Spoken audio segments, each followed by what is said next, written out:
Writer's block is the bane of every writer's existence. Whether you are a novelist, a YouTube scriptwriter, a video game narrative designer, a copywriter, this condition will impact you, and sometimes it becomes chronic. Now, before you throw yourself into the depths of despair, I have good news. There are some tried and true methods for releasing you from this blight. This isn't a one-size-fits-all, but it's pretty unlikely that none of these will do the trick for you. Listening to music.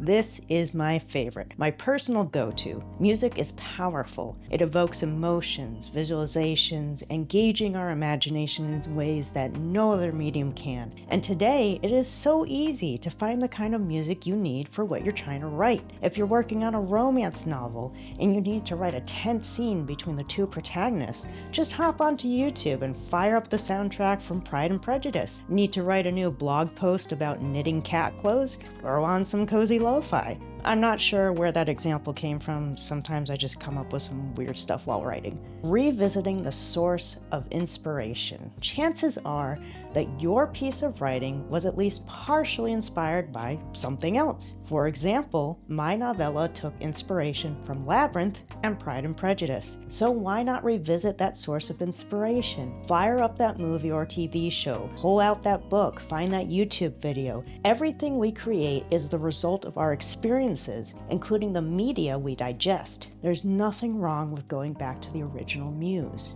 Going on a walk. Sometimes we need to step away before we can continue. It could be stress, it could be distractions, it could be just the need to move around. Whatever it may be, the best thing you can do when you need to step away is go for a walk, weather permitting. And if you can walk somewhere that is relatively quiet and has some nature around you, not just buildings and asphalt, even better. Just the act of walking alone will help you relax a bit and allow your mind to wander, possibly wandering right into the next idea you need to continue your writing. Writing prompts. They say practice makes perfect. They're wrong. There's no such thing as perfect. But practice certainly helps, and sometimes it's a great remedy for being stuck. There will be times where you can't write what you need to, but that doesn't mean you can't write at all. Writing prompts are a great way to get the creative juices flowing again, and they're easily available. If you don't have any writing prompt books, and you can easily find them online or at Barnes & Noble, you can literally just Google writing prompts, and there are a ton of resources online for free. Talk about it.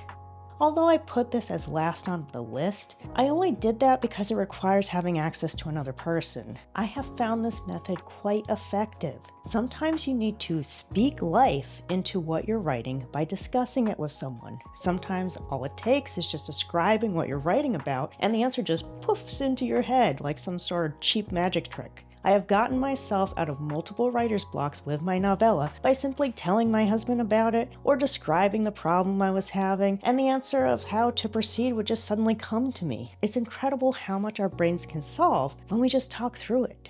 Although these are my top 5, there are plenty of others out there, so leave your favorites in the comments. And writer's block isn't the only big struggle for writers, far from it. So check out my video on common writing pitfalls for beginners to learn more.